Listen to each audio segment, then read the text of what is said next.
เขายังนี่น้องเขาให้บ่โอ้ขนาดน้องซูบกะมันออกบ่ลายเลย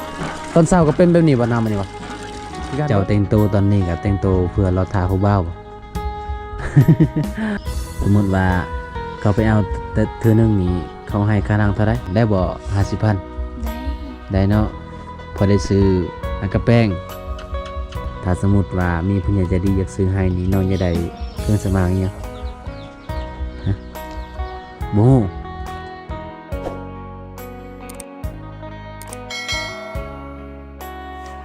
ทักทายสวัสดี FC คือเก่าทุกคนตอนนี้โบงก็อยู่ที่บ้านเสาหนิ่งทุกคนอันนี้คือเพื่อนเสาหนิ่งและการน้องสาวของเพื่อนกะกำลังพาดเข้าทุกคนเลยไปจะได้กะฝากกดติดตามนะครับส่งกะฝากไปกดไลค์กดแชร์กดติดตามส่งบวงทุกคนให้กำลังใจส่งน้ำมันแพงๆทุกคนเลยเพราะว่าบวงมื้อนี้กะมาเดินทางในหมู่บ้านตะลิงอันนี้คือเป็นน้องสาวของเสาหนิ่งด้วยทุกคนเด้อโอ้ว่าเสาหนิ่งจะอยู่เฮือนเลยบ่น้องพาดเข้าทุกคนเลยนี่อันนี้คือข้าวหายเด้อเห็นเม็ดใหญ่ๆแบบนี้คือข้าวหายเลยโอ้จะบ่ยันตกบ่น้อง อันนี้เป็นน้องของสาวนิ่งเด้อทุกคนอันนี้คือสารของสาวนิ่งเลยหมอของน้องกับประมาณซ้ำนี้เด้อทุกคนเลยนี่คือเป็นชุดของสาวนิ่งระวังตกได้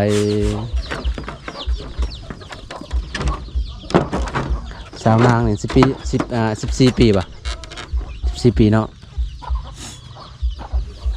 เขายังนี่น้องเขาให้ป่ะโอ้เจ้ากระพาดเป็นเนาะส่วนสูงของน้องนี่กะจากซ้ำเอื่อยได้น้องเลือกเอาเก็บทุกคนเลือกเอาเม็ดเขาที่ยังบ่ทันแหลกก็คือเขาเปลือกถ้าบ่เลือกนี่ก็บ่ได้เนาะกินบ่แซ่บนี่แม่เจ้าหายบ่ครับบ่เลือก คือสิหายเนาะกินแล้วก็คาแขวคาคอมื้อนี้คือเงียบแต่อยู่เฮือนเจ้าซะนะแม่เจ้าไปไสไปงานดองบ่ฮะอ๋อไปลิ้นแล้วบรรยากาศตอนแรงๆทุกคนเลยม่วนบรรยากาศในหมู่บ้านเสาหนิ่งก็คือจุดนี้เป็นจุดสูงเลยแต่ว่าหมู่บ้านนี่ก็กว้างเติบแบบพี่มาแต่พี่พุ่นจนหอดพุ่นทุกคนเลยเพราะว่ายังบริสุทธิ์เลยนี่ยังบริสุทธิ์ในหมู่บ้านเจ้านี้ทั้งหมดจะหลังคาตอนนั่งเท่าไรหลังคาเหือนในหมู่บ้านเจ้านี่บุ้งเลยโอ้อันนี้คือเป็นน้องสาวของสาวหนึ่งเด้อทุกคนเด้อตอนนี้เจ้าบ่เรียนแล้วบ่น้องออกแล้วเจ้าออกปอยังนะโปเกียมอ๋อออกของโปเกียมทุกคนก็คือมาอยู่เฮ็ดเวียกนำอีพออีเมย์ออกไปทางให้อ้าวจะบ่เอาบ่นั่นนะบ่เอาว่าเขาหน่อยๆเข้าไปบ่เอาบ่ให้ไก่กินเนาะเป็นน้องสาวหนิ่งทุกคนเลยอันนี้ก็เป็นเฮือนซานของเพิ่นเลยเห็นแล้วก็น่าสงสารหลายน้องว่าอยากได้สังกะสีแล้วอยากได้สังกะสีน้องก็สิเฮ็ดพูดไปทางนั้นทุกคนก็คือมีสังกะสีน้องก็ว่าสิเฮ็ดสีขยายออกไปทางนั้นทุกคนแต่ว่าตอนนี้น้องบ่ได้มีสังกะสีก็เลยอยู่แบบจังสีไปก่อนแล้วหรอปะ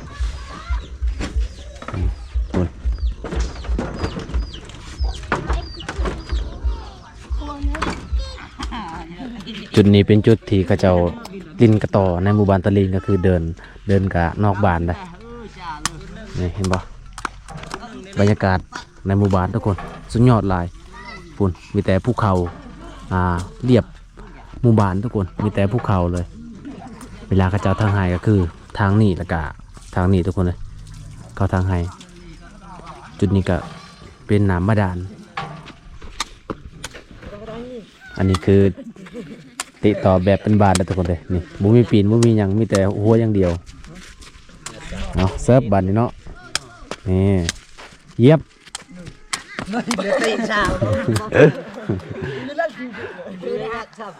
เสิร์ฟบัดนี้เอาเหยียบเลย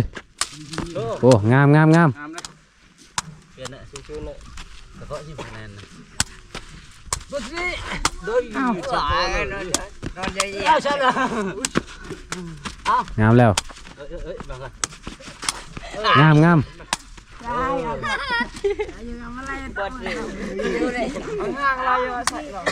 คือบรรยากาศยันแรงๆทุกคนเลยโอ้งามสวยเนาะ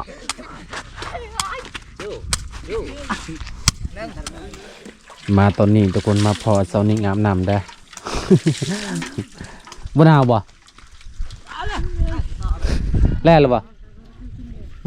แล้วเอาน้ำยังตอนแรงๆทุกคนเลยอยู่เหินบ่มีน้ำอาบก็เลยมาอาบจุดนี้ก็คือน้ำมาดานนะน้ำที่โปมเอาต้องเอาแห้งโปมนะน้ำอันนี้ก็ออกบ่หลายน้ำก็ขุ่นเบิ่งน้ำที่นอกอาบก็ขุ่นๆนี่ทุกคนเลยคือจะเป็นน้ำมูกนี่เนาะอาบแล้วไหม สังเกตคือหนาวสังเกตก็คือหนาวด้วยทุกคนเด้อเบิ่งบรรยากาศหนาวแห้งมื้อนี้นะบ่มีแดดแล้วมื้อนี้นะแต่หมู่บ้านน้องถ้าว่าคันหนาวแบบสีโอ้มันน้ำหมอกลายเลยเห็นกระเตกเลยเพราะว่ามันอยู่ติดกับภูเขา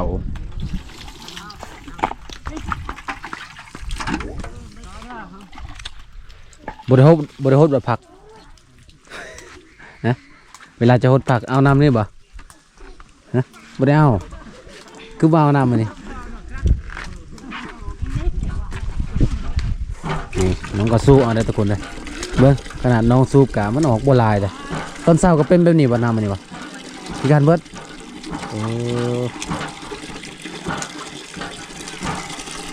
น้ำนี่ขุ่นแห้งเลยทุกคนเลย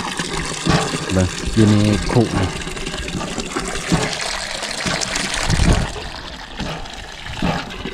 นี่เห็นบ่เป็นตะกินนี่บ่โอ้กี่พุ่นลายเลยแต่มีแต่ขี้ดินทุกคนเลย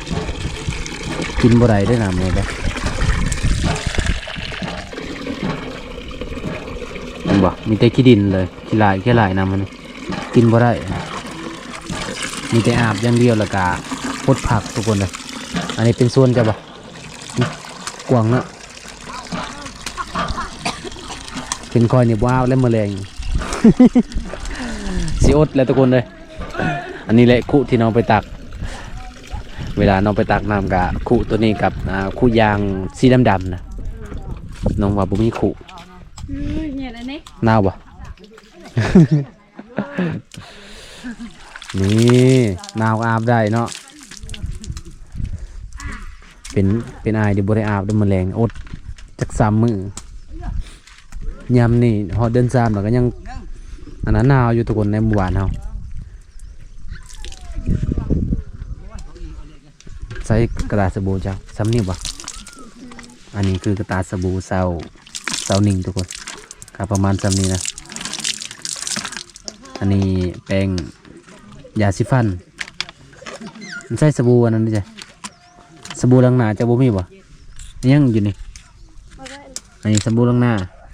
อ๋อสบู่ล้างหน้าต้องเอาไว้จังสีเปิดก่อนบางทีมีเสน่ห์มันยังเล็กพร้อมอยู่นี่กระต่ายอ๋อสบู่ของสาวหนึ่งซ้ำนี่ได้ทุกคนเลยกันเมื่ออันนี้นะกันแล้วคันสบู่อันนี้เมื่อกับไปหับจ้างอีกบ่หับจ้างคุยยังโบงอีกถ้าคนใดใจดีอันนี้คือยาซาหัวป่ะยาซาหัวน้องหมดแล้วส่วนหลายก็มาจากเวียดนามเลยนี่เลยของเวียดนามถุงหนึ่งก็2,000 กีบ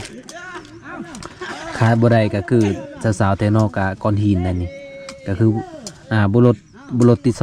2วารมแล้วกะบุรุษที่1นะหลังจากถูเอาก้อนหินถูแล้วก็เอ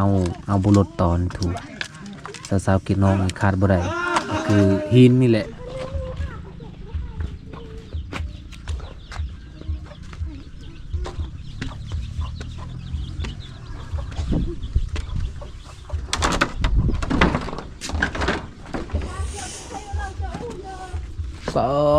ในเฮือนของน้องมืดอะไรทุกคนเลย อันนี้คือน้ำหอมเด้อคือน้ำหอมของเซาหนิงเบิดสำนีได้น้ำหอมของน้องอันนี้คือซีเมนต์น้ำทาผิวน้ำมันทาผิววันนี้นะป่องเท่าไรจะซื้อเซาหนิงอันนี้ทาหน้าทุกคนเห็นปะทาคนอื่นนี่จะอุปกรณ์นั้นหลายเครื่องสำอางทาผิวแต่ว่าน้องก็บ่มีเงินซื้อก็ประมาณซ้ำนี่โอ้นี่ยาเรื่องยาบำรุงบ่นี่นะ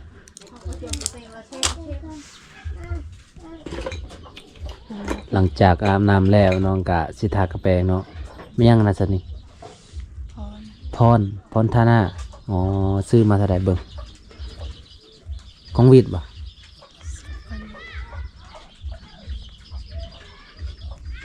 อันนี้คือบำรุงหน้าเนาะอันนี้ทางจระเข้อันนี้ เย็นบ่บ่ได้เย็นบ่ทาดนี่เวลาน้องอาบน้ำแล้วน้องก็แต่งตัวสิไปใส่แต่งเพื่อไว้ซื่อ แต่งเพื่อไว้ซื่อๆบ่แม่นอันน่ะพรทาหน้าบ่คือทาใส่หน้าใส่มือบ่นี่ทุกคนเลย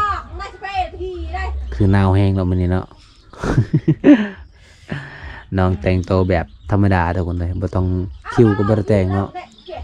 คิวแบบคิวธรรมศาสตร์เลยนี่สาวสเก็ตก็คือบ่อยู่ ๆตะกะเบอร์ตะกูเบอร์อ๋อสาวสเก็ตนะเฮ็ดกูเบอร์ก็คือแบบเป็นไตครูเนาะก็จะเอาเฮ็ดงานดองแม่นบ่เจ้าบ่ได้ถึกบ่บ่ได้ถึกแต่ตอนแรกนี่ไปแน่นอนเนาะ ไปเบิ่งเขาเจ้าเต้นบ่หรือว่า ไป บ่ไปกันเข้าไปเอาเด้ จำเป็น เป็นอ๋อสมมุติว่าเขาไปเอานี่มีบ่ค่าโตเขาไปเอานะเขาให้บ่บ่ฮู้เอาแต่ละเทื่อนะบ่มี เคย บ่มีคันเขาเอาไปกินเหล้ากินเบียร์นี่มีเขาให้ขนาดเนาะอ๋อทุกคนเลยก็คือแต่เจ้าแต่งตัวตอนนี้กับแต่งตัวเพื่อรอทาผู้บ่าวบ่ สาวสกิทมานอนจังโมงอยู่พี่นะ จักแล้ว งูเมนบ่ได้มาบ่สาวสกิทนำไปนำผู้บ่าวเลยบ่สาวสกิทมีผู้บ่าวหรือบ่ฮะ หมู ยังโมอันนี้เนี่ยอันนี้ทับพิวนี่มันทับพิวจากนั้นได้ซื้ออ่านบอกทุกคนเลยซื้อมาเท่าไหร่นี่ 30 30,000กุ้มมาเดือนหนึ่ง กันบ่ถาม โอ้ลากับกุ้ม เป็น น้อง ไง น้องว่าก็แปลกๆทุกคนนะครับบทา2 เดือนกับกุ้มทาบทานะ นี่คือจังสี่แต่งโตวแล้วน้องก็จะไปเต้นมื้อแรงนี่มีแน่ๆผู้บ่าวมาเอาผู้บ่าวมากินเบียร์มื้อแรงสมมติว่าเขาไปเอาเธอหนึงนี่เขาให้ค่านั่งเท่าไหร่สมมติเขาไปเอานะเขาไปเอาไปกินเบียร์เนี่ยได้บ่50,000ได้ ได้เนาะพอได้ซื้อกระแป้งเนาะพอได้ซื้อกระแป้งแล้วก็ซื้ออิหยังแฟบสบู่ฝุ่นถ้าบางคนน่ะใจดีก็ให้เนาะบางคนใจบ่ดีก็บ่ได้ให้เด้อทุกคนนะก็คือมันยินเรายินเบียร์ฟรีเลยได้จังโมงจะไปพุ่นไปดองนะจังโมงโมแต่งตัวแล้วก็สินอนนี่ยังนะลิปสติกถ้าผู้ใดใจดีก็ซื้อเครื่องสำอางให้น้องเนี่ยทุกคนน้องบ่มีเครื่องสำอางมันซ้ำนี่บ่เครื่องสำอางจ้ะนะอ๋อถ้าสมมุติว่ามีผู้ใหญ่ใจดีอยากซื้อให้นี่น้องจะได้เครื่องสำอางอีหยังฮะบ่ฮู้ เอาน้ำมันตาผิวเจ้าก็สิเบิดได้เด้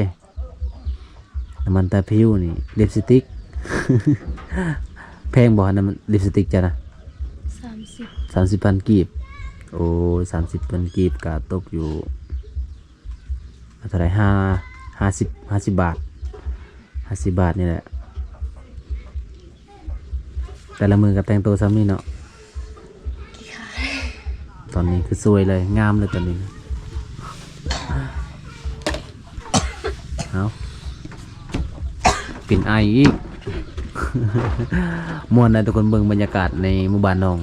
หรือว่าในบ้านน้องเวลาเราแนมไปตะบุญบ่มีแต่ภูเขาได้นี่แหละทุกคนเลยเวลาผู้บ่าวมาเด่นมาเอ็นกับจุดนี้แหละก็คือน้องก็จะนั่งจุดนี้แหละทุกคนเลย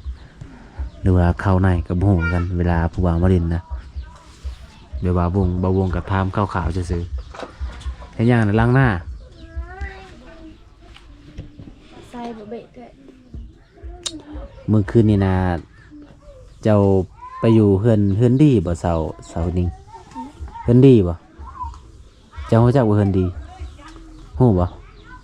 เฮือนที่คนเสียชีวิตอันเด้ อืม เจ้าไปอยู่พุ่นบ่ แม่น เจ้าสิมื้อนอนกับเขาบ่ให้นอน บ่